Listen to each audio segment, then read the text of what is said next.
First Gaza aid shipment arrives from the U.S. pier. Floating lifeline, this makeshift US-built pier brought its first shipments of aid into Gaza this morning just after 9 a.m. A precise if imperfect artery, much slower than land deliveries. It's allowed offshore cargo ships to deliver supplies in by sea. Waiting for them, empty trucks, the smoke erupting behind them, a reminder of the dangers onshore. 640,000 people have now left the southern city of Rafah, where more than 1 million Gazans had fled. Its tent city, once declared safe, is anything but.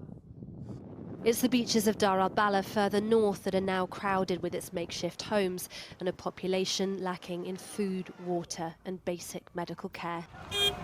Woke scold is just the new SJW. Can we stop saying that? Like it means anything other than not racist. Why I left the left, Hank Piker. Yeah, no, I will continue saying it because it is exactly what it is. Here, take an hour off, okay?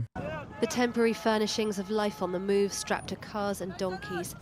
The journey north is one made in hope of safety. But it's a tired hope for so many like Ibrahim, whose family has done this 5 times. Exhausted, he's decided to return to what's left of their home. God willing, I can repair this hole so the children don't fall out. They did not say that this area was safe, but we returned because we had no place to go. The World Food Programme is warning further escalation in Rafah could bring aid to a standstill, and all G7 nations bar the US have called for Israel to reopen the border crossing there to let aid in. We've not been able to access our warehouse in Rafah for more than a week. We have very little food and fuel coming through the border crossings in the south, and we are always trying hard, but failing currently, to bring in consistent volumes of food. Today, Israel responded to... You have to remember something very important here, by the way. The reason as to why this pier had to even be built, which is ridiculous, is because Israel has unjustifiably shut off humanitarian aid from entering the Gaza Strip through the normal crossings. Israel is continuing to control what level of aid gets into the Gaza Strip, oftentimes using ridiculous reasons to stop the food trucks. It's not like there aren't a shit ton of food waiting on the other side of the border wall. There is. The United States of America and Israel. The United States of America is not pressuring Israel hard enough to allow said aid to enter the Gaza Strip. Why would this pier be any different? It won't be, especially because the pier is simply a symbolic reason. The reason why the pier was built is purely symbolic. It's for America to say we're trying our very best. Except if you were trying your very best, you would be like, no more aid goes into Israel, and we will put sanctions on Israel if you don't open up the crossings and stop bombing Gaza while you're at it. That's what you would normally do. The pier is just simply to say, oh, our hands are tied, but you know, we had to do something. Ironic considering that the pier was, according to Benjamin Netanyahu, I don't know if we believe it or not, it was actually his suggestion. The pier is sus as hell. Seems like an attempt by the US to make Gaza dependent on its own NGOs rather than UNRWA and the normal Rafah crossing. There were leaks that Netanyahu wanted this pier too. Yeah. Netanyahu's own cabinet members actually, or Netanyahu's own people leaked to Israeli publications that they wanted the pier originally. The pier is also needed for reasons such as this. Another night, another aid truck was set on fire by a group of settlers. This time, not only the driver was attacked and injured, but 3 soldiers were attacked by the settlers and sent wounded to the hospital. While the right celebrates the burning of food and the starvation of people, all of us in Israel and in the world see the real battle that is taking place in our society. Fascism must not be allowed to win. That is Alon Lee Green of Omdim Be'achad, also known as Standing Together. He's the co-director, I believe, of Standing Together. Anyway, the point is the Israeli government can put a stop to this as well. They could prosecute the criminal settler terrorists, except they don't. They literally sit there and let it happen.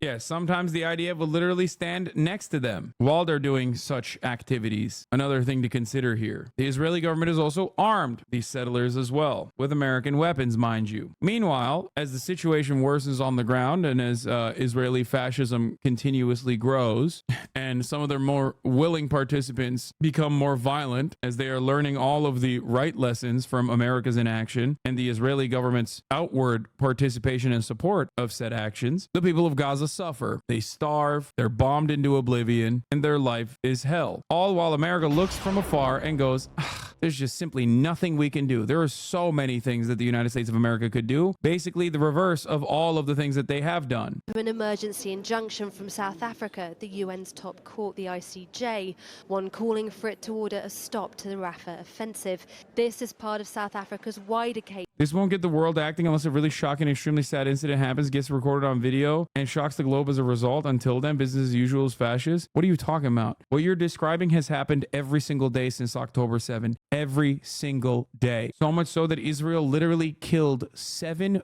foreign aid workers after killing 200 Arab, brown, Muslim aid workers from the region, including Palestinians in that number. 7 white people were shot and, well, not shot, but attacked with drone strikes with missiles on a humanitarian aid convoy that actually had prior communications with the Israeli government and were operating with at the behest of the Israeli government in the region. That was a week of anger towards Israel, only to turn around and still give billions of dollars of weapons. It's been happening. Nobody gives a shit. Or rather, the people that do give a shit are getting violently suppressed in the Western world. The American government and Western governments have taken more severe action against their own citizens protesting against the violence that you are seeing unfold in front of our very eyes than the actual people perpetrating the violence. The American government, for a brief moment, said we're going to sanction 6 settlers and then immediately ran it back. They said they might actually sanction 1 IDF brigade that had done a litany of war crimes, and then they dialed it back immediately. The American government said, oh yeah, well, 1 arms shipment with 3,500 munitions won't be shipped to Israel, and then a week later $1 billion of aid is slated to continue to go and be shipped into Israel. Prage, this might get these genocidal freaks to feel something. Oh, FIFA will hold an urgent meeting to decide if Israel should be expelled from world football. I mean, yeah, I feel like America's going to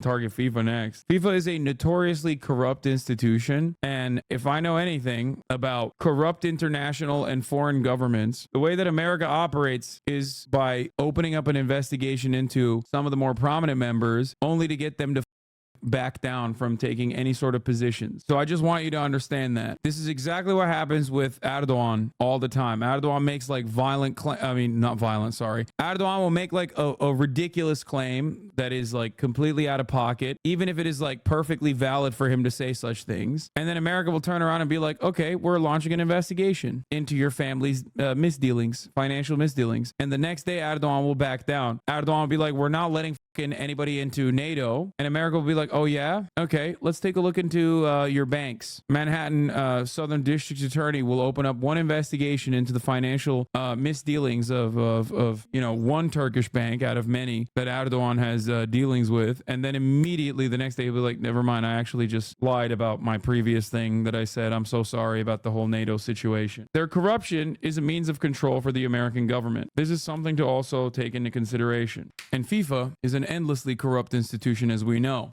Accusing Israel of genocide, a claim it today dismissed as heinous. Only by bringing down Hamas's military stronghold in Rafah will Palestinians be liberated from the clenched grip of a murderous terrorist regime. Thank you. Now, we know that the first shipment Attack at the site had been recovered from a tunnel in Jabalia. Images of Shani's body being driven through Gaza, surrounded by fighters, were widely shared in the aftermath of the October 7th attacks. All 3 had been killed by Hamas at the Nova Music Festival.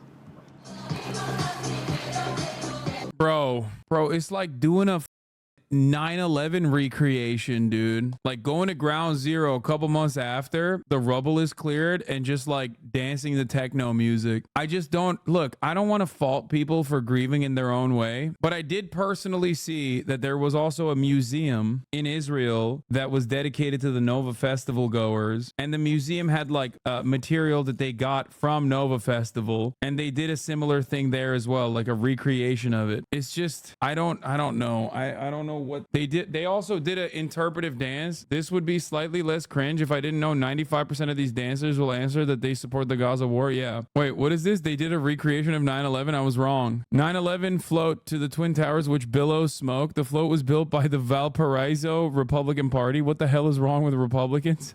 It's awesome. Okay. See, this I can make fun of without people yelling at me and saying I'm anti-Semitic or some shit. This is beyond my wildest imaginations, dude. I would not even think of a thing such as this. And it's also 20 years later, too. They have little dolls falling out of the windows? No. No. Did they put Building 7 in there, too? That's very weird. What are you on? That's awesome. Okay. Oh my God. Today, a troupe of Israeli dancers recreated the attack at the site in honor of friends killed here. Relatives and survivors watched on, remembering those they lost so violently that day. Amelia Jen there. Now, earlier, Maher Issa, the director of a non-governmental organisation in Gaza, spoke to me from Rafah, where internet connectivity was poor. I began by asking him what challenges his organisation faces trying... Why would you want to see that? Like, I don't understand. Why would you watch this? They did it at the site. Bro, this reminds me of like 1 week after there was a demonstration in Israel where like they did a mass yoga session. Yeah, this was here. They did this. They did the Tesla light show in Israel. They did this as well. The music is by M. Hud. You are gay. But yeah, they did the yoga thing as well. Oh my God, this was another one.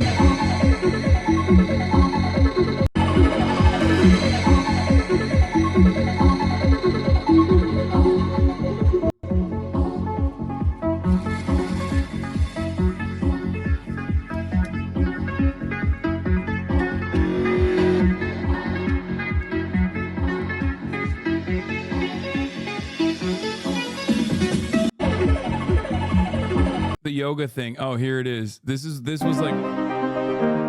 what they did to bring attention to the hostages. I don't know how, but like I remember this at the time.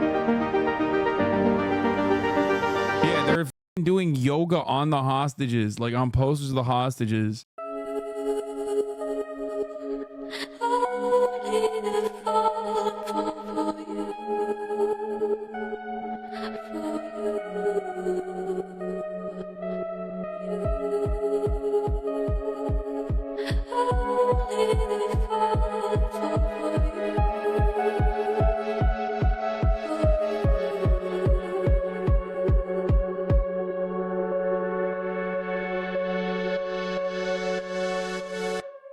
Like, this is a cause I'm in support of, especially in Israel. Like, these guys are doing this specifically to bring attention in Israel to the hostages in Israel so that the government will literally facilitate a ceasefire in Israel. And even then, it's like, why are you doing this? Hamas actually said they released 3 hostages because of this inspiring video. Stop. I'm mostly joking, but this side of liberal empath soft touch garbage with your boilerplate genocidal fascism is somehow making this less digestible than if it were just doing goose stepping shit. Yeah, because it's also cringe. This isn't necessarily pro ceasefire. No, but this was too early for it to be pro ceasefire. The hostage protesters and ceasefire protesters aren't exactly the same. Fair, but like, I mean, this predates like the major mobilization and momentum for ceasefire. It predates that in general. There's a certain type of person this hits really hard. Like, thank God my mom is pro-Palestine, or should we eat this shit up? Wait, really? I don't know who this is for at all, because I feel like even liberals would look at this situation and go, what the fuck are you guys doing? Like, on the aesthetics front, liberals care about civility, they care about aesthetics, right? And on the aesthetics front, this shit is like a hyper specific type of suburban yoga mom that will look at this and be like, wow, how wonderful that they're doing this. Most people are gonna look at this and be like, what the are you guys doing? Is weird. There are a shit ton of causes that I care about, you know, Palestinian emancipation, ending homelessness, Medicare for all, you know what I mean? Just a whole bunch of causes. If you catch me doing yoga poses for Medicare for all, let me tell you something, okay? Imagine me out there doing yoga with like a photo of a patient that desperately needs insulin but died because he couldn't get it because he couldn't pay for it or some shit, and I'm just doing yoga on his photo. Like, what the absolute dude? It'd be ridiculous. Everyone be like, look at how lame you are. Lol. Now I don't want Medicare for all, actually. Didn't you smash a watermelon for abortion or something, though? Yeah, that was after. That was literally after we raised money. We had raised money, and one of the things that people demanded from me, the women and the gays in this audience demanded of me, was to smash a watermelon with my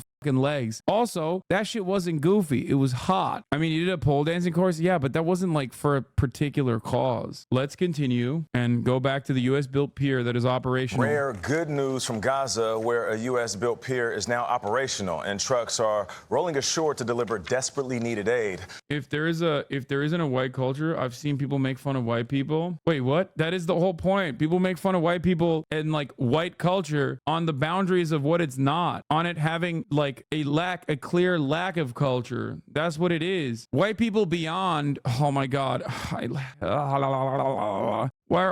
need to go back to covering the news, man. I'm sorry. I've talked about this so much. If you want to understand what I have to say on this issue, I have a video called White People Don't Exist. Okay. It's on my YouTube. Pretty good, pretty neat. It's pretty concise. I will refer you back to that video. Okay. Obviously clickbaity title. That's it. But this breakthrough comes as we learn at least 20 American medical workers are trapped in Gaza after Israel closed the Rafah crossing.